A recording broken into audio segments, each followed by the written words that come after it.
สวัสดีค่ะพี่น้องค่ะเขาจะมาเว้าเรื่องข่อยเด้อที่เขาจะว่าข่อยนี่นำบ่อาบว่าซั่นป้าที่โทษของกูรายงานมึงเนี่ยเนาะกูต้องไปรายงานมึงบ่นำบ่อาบว่าซั่นซะในเด้อผมว่าซั่น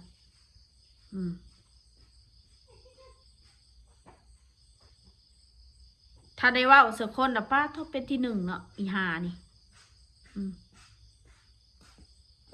มีการบอกว่าเพิ่นเห็นข่อยไปเหี่ยวอยู่หลังบ้านเพิ่นน่ะเจ้ายังบ่ล้างเลยเพิ่นว่าได้บ้านมึงอยู่ไสกูไปเหี่ยวอยู่หลังบ้านมึงอะบ้านมึงอยู่ไสบ่อีปอบสัมภเวสีฮะกูซูนน่ะเด้กูสินอนน่ะกูบ่ได้เห็นคอมเมนต์มึงนี่ให้ค่อยเบิ่งแน่น้ำยาล้างกีจ้ะนะกูจะให้มึงเบิ่งให้หยังคนบอกกูบ่จำเป็นต้องใส่น้ำยาหีกูบ่ได้เหม็นปานนั้นแหน่ให้กูเอาหลอนได้บัดนี้อย่ามาบังหน้าแม่มืดนี่นะมันบ่หมุนดอกมันไม่ได้เสียบปลั๊กพัดลมปลั๊กไฟถ้าไปเหี่ยวล้างบ้านข่อยจะยังบ่ล้างเลยมึงก็ยังบ่ล้างเลยขี้มึงนั่นอันนี้มันกูว่าร้อนได้ปะนี่ขนาดน้ำยังบ่อยากอาบเลยว่าเขากูให้หัวมึงเด้กูสิมารายงานมึงเป็นแม่กูได้นอกกูสิมารายงานมึงเนาะอีสันดานคุยแล้วกูด่าขึ้นเลยเด้อคันเขียวมาด่าแบบใส่ไล่ใส่ไฟกูนี่คนบอกกูบ่จำเป็นต้องใส่น้ำยาล้างกีหรอกบ่ได้เน่าคือของหัวมึงนั่นอีสันดาน no คนบ้าน้ำสินอนได้บ่ก็จะขึ้นปัจจุบันนี้เลิศกระหมูรวยกระหมูสะอาดกระหมูคำเบาคำจานี่สมองมาพัฒนาอาโกยแบบมาเปิดพัดลมใส่นั่นกูบัดนี้ปิดแม่พัดลมนี่ปิดพัดลมให้หน่อยมันเห็นแม่ลมห่อนมันเลยอยากเปิดพัดลมให้แม่ลมเย็นละมั้งจะเป็นยากนอนมานานเนาะ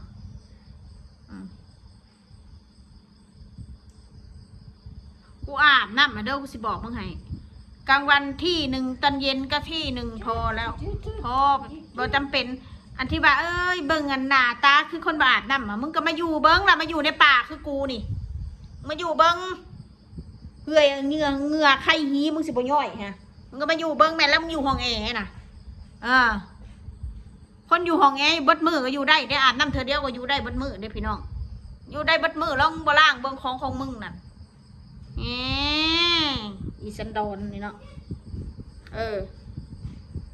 ว่ากูไปอาบน้ำภาษาลูกสิมันรายงานหนาหนามึงเป็นหนาเมียกูอาบเรื่องของกูเป็นมาโสให้ใครเบ่งเนี่ยน้ำยาล้างกีเจ้าหุกฉีกูเนี่ยมึงอยากเบิ่งก็ไปหาเบิ่งละพุ่นแถวเซเว่นแถวโลตัสพุ่นหาเบิ่งเอากูหมายถึงว่าคนเฮาท่ะถ้ามันเหม็นอะไรก็ซื้อน้ำยามันล้างกูหมายถึงมึงอย่าปึกไหลมันยังอีกบ้านี่ยืดที่หน้ามานี่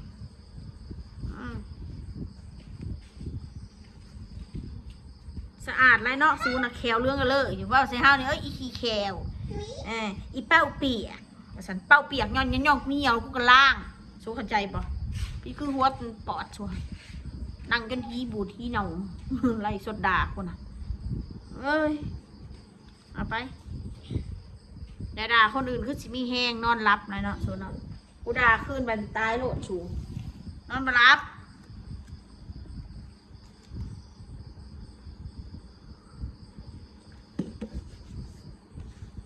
คนเฮาแบบสินอนกันจังอาบน้ำยามแมลงบริเหตุยังเราก็อาบน้ำแล้วก็นอนบัดนี้มันก็เย็นตอนเช้าตื่นมาก็อาบน้ำแปรงฟันยามแรงอาบน้ำแปรงฟัน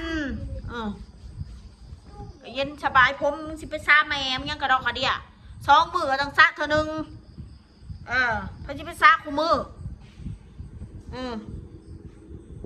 ซักคู่มือนั่งหัวก็แห้งบัดแล้วเนาะอย่าให้มันงามคือคนอยู่ออฟฟิศอย่าให้มันงามคือคนอยู่ห้องแอร์หน่อยมันก็บ่งามเลยเนาะคนไปเหตุเวียกเหตุงานเหตุน้ำกันเบิ่งดูดีบัดคนเฮา คือกูเนี่ยจังหน่อยหม่นป่าจังหน่อยเฮ็ดหันเฮ็ดนี่หนึ่งเข่าล่างถวยอากาศเขาฮ้อนๆเอาซะแต่ละมือคำมาจังได้อากาศเย็นข้าจะว่ามาอยู่นี่นะอากาศเย็นแน่ถ้าไปอยู่หอพักไปอยู่อพาร์ตเมนต์แห้งแออัดถ้าอยู่ห้องพัดลมนะตายโลดถ้าบ่มีอันแอร์นะคนเฮานะนึกก็อยู่ได้นึกธรรมชาติเบ้อท่าแป้งชอบชนไรงานได้สินอนนี่ถือผ้ามือได้จะหน่อยนี่สอชนกูได้เบิ่งรู้มันยังนี่ค่ะเบิ่งมันยังติดตานี่เบิ่งแม่จะเอาออกให้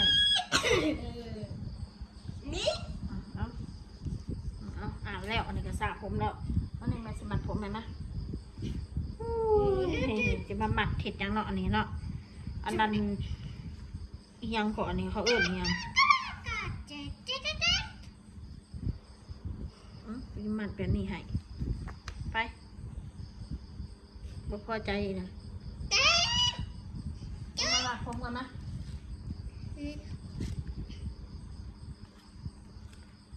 การมาไปเหี่ยวล้างบ้านข่อยเจ้ายังเป็นล่ามึงไปเหี่ยวล้างบ้านมึงกูซ้ายไปเหี่ยวล้างบ้านเฮ็ดให้ท้าคำด่าบ่มีก็อย่าสุดาอย่าสุสันหาใส่ไล่ใส่ไฟคนอื่นบ่ว่าเรื่องยังกะตามเรื่องลูกเรื่องเต้าเขาคือกันเขาเลี้ยงลูกเลี้ยงเต้าเนี่ยได้ก็อย่าสุดส่อนะเถอะเสนอสิมาส่งเงินนั่นให้เขาเลี้ยงลูกเขาเงินกับเงินกูเองไม่ยังก็ได้นี่สิมาซออยู่ไม่ยังไม่สิไปถือใจหัวปอดสูนั่นไม่ยังก็ได้มาครอบครัวสูกูเป็นมายุ่งวุ่นวายชูสิสกินยังสิอันนั้นอันนี้กูไปเห็นสนใจสูกูจะกินยังอยู่ยังกับเรื่องของกูยังไม่ยากวุ่นวายมีกินก็กินบ่มีกินก็แล้วแต่พ่อใหญ่เพชรมาข่าวเมียนไหมฮะเอาการละมั่งมาข่าวไหมฮะ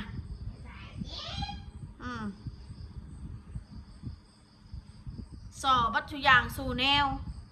บ่ว่าสิเฮ็ดยังบ่ว่าสิกินยังบ่ว่าสิไปยังมาตามติดชีวิตกูแทนที่จะเอาเวลาไปหาทำมาหากินเลี้ยงครอบครัวตัวเองใช้ชีวิตให้มันมีความสุขกับกายมันยากกับครอบครัวกูบัดนี้นี่กันเงิดชุนเนาะอาหารการกินถ้ากูมีกูใส่ลูกกูกินบ่ย้อนกูบ่มีนี่แหละคนมันบ่มีนะคิดว่ากินยังมันก็อิ่มท้องก็คืออยู่ได้จบไม่ต้องอะไรเรื่องข้าวใบมันกินมีใบมันกินมากๆจะเอาอย่างให้กินมันบ่มีเงินซื้อแนวอยากแนวกินไอ้กูว่าร้อนไรมันมากอกถ้ากูว่าแบบนี้ก็ว่าฮะอยากให้กูฮะกูยังใจดีโอนให้อันนั้นมันก็สุดแล้วแต่เพิ่นอยากให้บ่ให้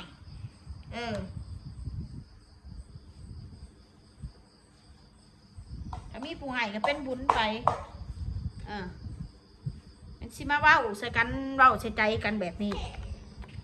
มันไม่มีประโยชน์มันไม่มีประโยชน์ไอ้มันไม่มีประโยชน์มันไม่มีแดกมันไม่มีแดกอันนี้มันตุ้ยไปบัดเทือนนั่นถ้ามันบ่มีแดกนะบ่มีประโยชน์ก็บ่มีแดกนะคิดเอาสิเอาอันใดไอ้เพชรเอาอันใดบ่มีแดกก็บ่มีประโยชน์นะเจ้านะเอาบ่มีแดกวะ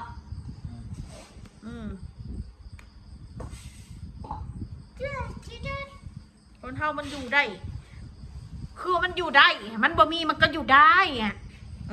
มันทำให้เราอิ่มท้องมันนอนหลับสู้เข้าใจบ่ความจนนั่นสู้จะมาบอกกูไหลแ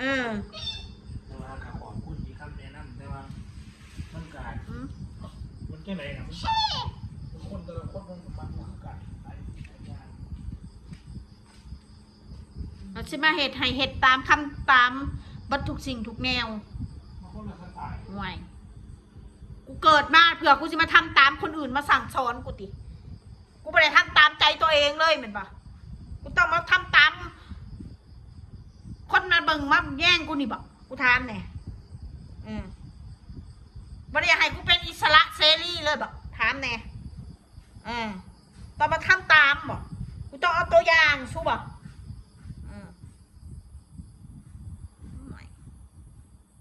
ลูกกับลูกกูได้เลยโซซนได้ไม่ต้องไปแบ่งไม่หลักมันเต็มแก้วเต็มน้ำเต็มแก้วเพราะหูจักมันก็ต้องมาบอกไอ้กูด่าคือหนูด่าเลยชูสิดูยากจะหน่อยนะกูไปด่าหลายมือหลายเดือนเลยนะ คนเฮาหักกันแพงกันก็บอกกันในสิ่งดีๆแล้ววะแนะนำในสิ่งดีๆแล้ววะมันสิมาเว้าประชดประชันถ้าเขาเว้าคืนเครียดเขาเว้าประชดเครียดแต่เขาเว้าสื่อโตหรือบอกตัวนี้เครียดแห้งว่าซั่นซะแต่เขาเว้าคืนถ้าเขาตอบคืนในสวนกลับมาโหลดปั๊บโหลดคอมเมนต์คือสิจอบอยู่ตลอดเวลามึงยามใดเนาะมึงสิตอบเมนกูยามใดเนาะมึงสิตอบเมนกูสิด่ามึงกลับนี่ถ้าตัวเองดีตอบโต้คืนเหตุเพียงสาบอกแต่คนอื่นไม่ตอบโต้ของลูกเนี่ยของ